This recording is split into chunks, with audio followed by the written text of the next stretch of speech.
Before I review these phones, I want to give you a full disclosure and let you know that both of them are going back. I'm returning both of these phones, and I'll talk a little bit about that periodically throughout this video. But I did do the work of comparing these phones and spending lots of time with them over the last couple of weeks, including taking tons of photos, going into Glacier National Park and using both of them to capture amazing images of the changing of seasons to fall. And so I wanted to come and report my findings with both of these devices. This is the first time that I have had the Pixel Fold, but I have had multiple variations of the Z Fold over the years. Not every single Z Fold that's come out, but I think I've had 4 of the 6 Z Folds. This being the first time that I've purchased a Pixel 9 Pro Fold since the first iteration, which this is the 3rd generation, I believe, even though it's called the Pixel 9. Let's first talk about the devices themselves. Both are amazingly thin devices. I was blown away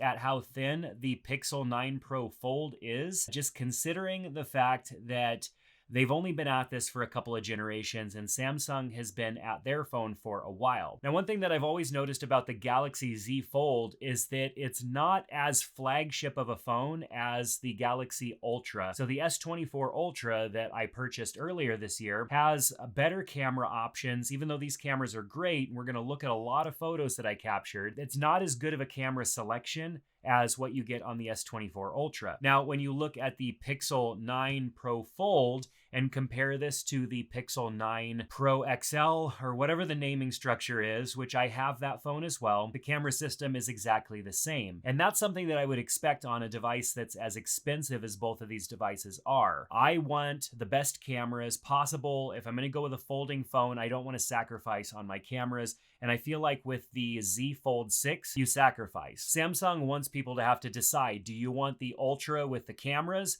or do you want the foldable phone? And maybe perhaps they're hoping that people will spend a half of a year with the Ultra, and then halfway through the year when the new Fold comes out, buy that, spend half a year with that till they buy the next Ultra. That's definitely a loop that I've been in, as I've been wanting to test and play with each of these devices. But it's not fair to the consumer, who probably wants the best cameras and the best phone possible. And when the phones cost this much, they should have the best cameras as well. But don't conclude your judgment yet. We're going to be looking at photos as we get through this video. So one thing that I've always found as a struggle with the Z Fold is the narrow display on the front. Now, I don't typically go to the inside display unless I have a bigger task that I need to perform. Perhaps I'm going to respond to a text message and it's a longer text message, or I want to respond to an email. And yes, I know I'm wearing an Apple Watch at the time that I'm recording this video. There are always going to be contradictions with me as a tech reviewer utilizing different types of technology. I am not all about one camp.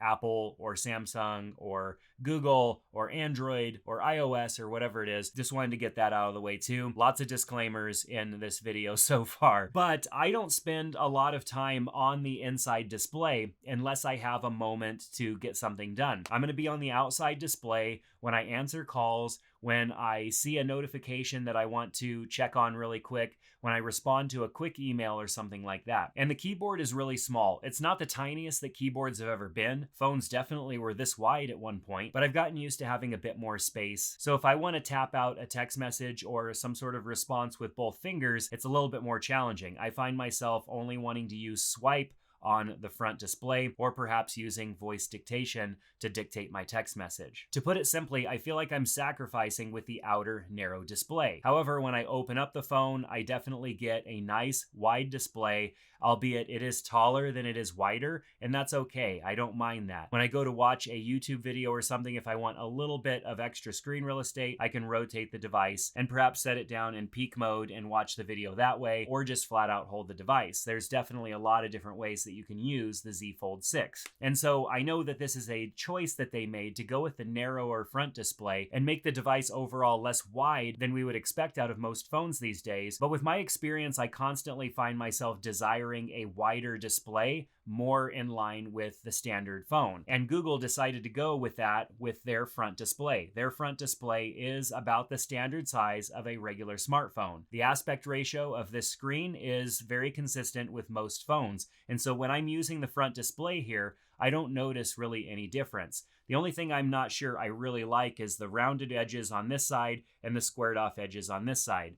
I like the fact that the Z Fold is squared all the way around, and I realize that at this point I'm just nitpicking on little things. But it is really nice having the larger display on the front. When I am responding to text messages, doing anything that I didn't want to necessarily open the phone up to do, I have a full display here that's big enough for me to use like a regular phone. And the phone is not so thick that it makes me feel like I'm holding some big brick in my hand, nor is the Z Fold 6 for that matter. Even though the Z Fold 6 is a little bit thicker than the Pixel 9 Pro Fold, it's not obnoxiously thick, and it isn't a bother to have either of these phones in my pocket. When I open up the Pixel 9 Pro Fold, I have an even wider display, which I do like. I like the fact that this is almost a perfect square. It still does seem maybe just a little bit taller than it is wider, but it is a bigger overall display. If we put both of these devices side by side open, you can tell that there's a bit of a difference. They're about the same in height, but if we overlay them on top of each other, so if I go edge to edge here, you can see that we have a little bit of extra screen real estate with the Pixel 9 Pro Fold,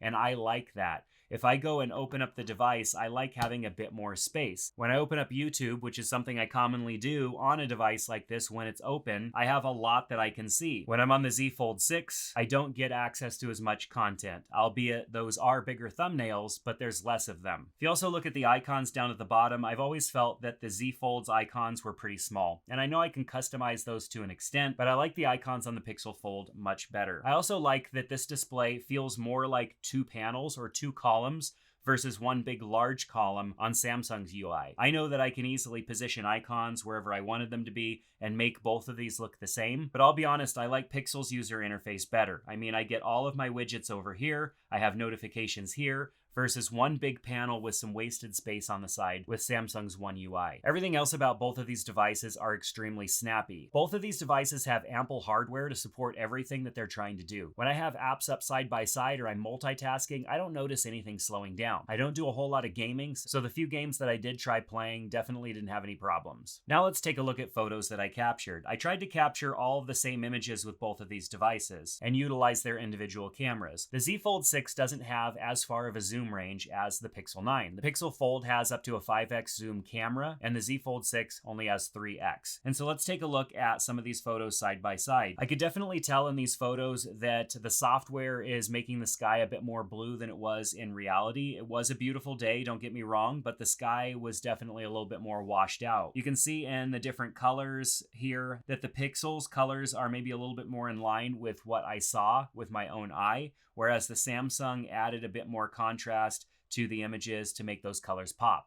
Not necessarily mad about that. It's definitely just a stylistic choice as to whether or not you would want that in your image. But personally, I would rather go and edit my image to pop a little bit more than have the Samsung do it automatically. We then have a selfie that I took. This is with the rear camera selfie mode, which you take with the phone opened, and you're able to use the back cameras to take a more high resolution selfie image. So I put both phones into that setting, and let's just zoom in here and see the detail. This is not in portrait mode. This is a regular image. Sometimes the portrait modes can be a little bit challenging and produce a blurring effect that just doesn't look natural. And I didn't want the background to be too blurred out. I wanted to see what the natural blur or depth of field that the camera was going to produce without the artificial use of portrait mode. Personally, I like the skin tones on the Samsung a little bit better, but the Pixel 9 Pro Fold is definitely more natural. Now here's another image. You could definitely tell that the Z Fold emphasized the colors a bit and exposed things a little bit differently. I do like the fact that the mountain in the back pops more with this phone than it does with the Pixel. However, those are all things that I can change in editing, where the heavy-handedness of the Samsung post-production would rob me of that capability. But if you're desiring the best looking image straight out of the camera without any sort of additional processing, I really do like this photo. It's just overemphasized, and the Pixel's photo definitely looks more natural. Now with this angle, it was a bit challenging. We had the sun right up here. It was shooting down into the valley, which was actually creating problems for some of the other cameras that I had with me, like this Leica. It was creating issues with sharpness, and I think both of these phones did a pretty good job.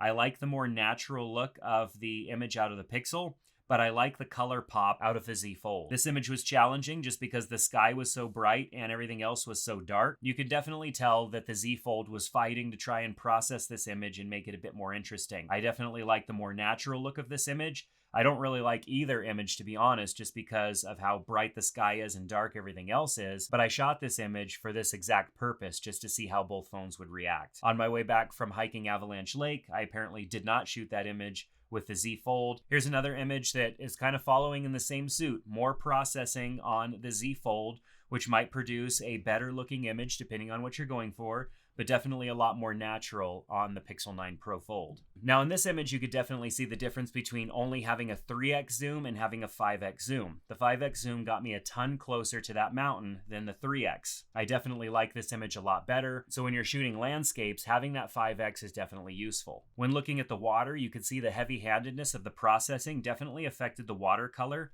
I like the more natural watercolor with the Pixel. And as I'm zooming through these photos here, you can see consistencies across the board with more processing happening over here than on the Pixel. Definitely something that I can go in and edit and touch these photos up, but it's just happening automatically over here on the Galaxy. This image here being another example of 3x zoom versus 5x zoom. Now this one you could really tell the extra processing that is taking place on the Galaxy phone. Lots of color pop and everything in here, where this looks more like a raw image that I would get out of my camera. Now granted, I am shooting in RAW mode on both of these cameras because I want that raw photo so that I can edit it myself and have more room for editing. That's why the images over here look a little bit flatter than what you're getting over here on the Galaxy. Here's another example of 3x zoom versus 5x zoom, and another good example of the processing that happens over here on the Galaxy versus the Pixel. Now a little bit of soccer footage from one of my kids' games here that I shot with this phone. I did not shoot that same footage with the Galaxy. This is just one of the first places that I was with the Pixel phone, so I was just shooting a variety of images,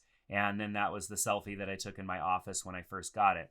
And this is a background image that I shot a while ago that I used on the background of the phone. So the cameras on both of these devices are good, but I definitely have to hand it to the camera on the Pixel. While the images on the Z Fold 6 look great and have good color, I'm concerned about the over-processing of those images. I like the more natural look of the images out of the Pixel. And I also appreciate having a 5x zoom camera on the Pixel as well. So to wrap up this video, if I had to choose one and was going to switch to one of these devices, which one would it be? Well, for me personally, I think it would be the Pixel. While that jerry-rig durability test definitely freaked me out, I'm not too worried about the weak points of the structure of the Pixel 9. I think it'll hold up to everyday use. I do feel a bit more confident with Samsung considering the fact that their phone is a little bit thicker and this is their 6th iteration of this device. So if I had to choose one, it would definitely be the Pixel because I like the user interface and the cameras are fantastic. But why am I returning both of these phones? Well, it has to do with knowing that these are not going to be main devices for me this year. My main devices are either an iPhone or a Pixel phone, not a foldable, because I don't find myself using the foldable technology enough to justify the cost of these devices. And this year I'm trying to do a better job of not just stacking devices so that I have the capability to make videos and switch between devices whenever I feel bored with one of the other ones. So yes, both of these are going back, but if I hadn't already have purchased the Pixel 9 Pro XL, then I'd definitely be keeping the Pixel 9 Pro Fold. So what are your thoughts? What phone do you think is the better option?